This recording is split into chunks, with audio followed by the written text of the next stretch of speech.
La joie était de retour au village, mais beaucoup de choses restaient tout de même à régler. Hélène se demandait bien comment elle allait découvrir son frère. Elle n'avait aucune bonne nouvelle à lui annoncer. Il y avait juste Espoir et Bertille qui reprenaient goût à la vie. C'était toujours mieux que rien. Lorsqu'il apparut, il la serra fortement dans ses bras. Comme prévu, ses premiers mots furent pour son fils. « Il vit chez Céline », affirma-t-elle. « Chez Céline ?» s'inquiéta-t-il. « Oui. »« Tu as quitté Champretot ?»« Non, c'est Céline qui s'est proposée. Et puis, avec Bertille, il sera dorloté. »« Un peu trop, j'imagine. Et toi, comment vas-tu ?»« C'est à toi que je dois demander ça. »« Tu sais, toutes mes journées se ressemblent. Je suis constamment enfermé.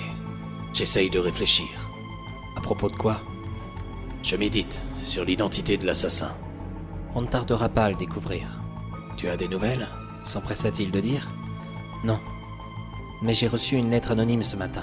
On me menace de mort. »« J'espère que tu es allé voir la gendarmerie. »« J'y vais tout à l'heure. »« J'ai l'impression que tu me caches des choses, Hélène. » « Deviendrais-tu aussi observateur que ton fils ?»« À force de tourner en rond, on finit par être plus consciencieux.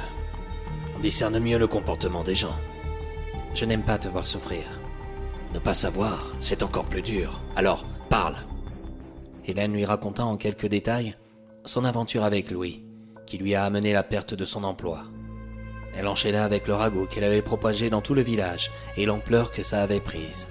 Elle continua sur son histoire secrète qu'elle vivait avec Jérôme.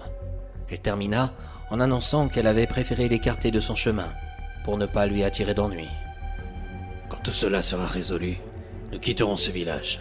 On partira sur les bords de mer et puis on ouvrira notre crêperie. »« Depuis quand travailles-tu dans la restauration ?» s'étonna-t-elle. « Tout s'apprend.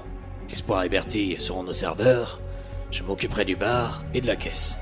Céline et toi en cuisine. »« Et Jérôme ? Tu comptes l'épouser ? » ?»« Ce n'est pas parce que j'ai passé une nuit que... »« Tout de même, tu m'as l'air bien éprise, » observa-t-il. « La visite est terminée, » déclara un gardien. Hélène se leva de sa chaise.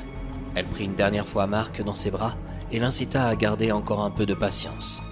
La fin n'était certainement plus très loin. Sur sa route du retour, elle alla voir la gendarmerie. Où en était l'enquête ? Pourquoi restait-elle autant au point mort ? Qu'effectuaient-ils, ces policiers, au service de l'ordre et de la sécurité des concitoyens ?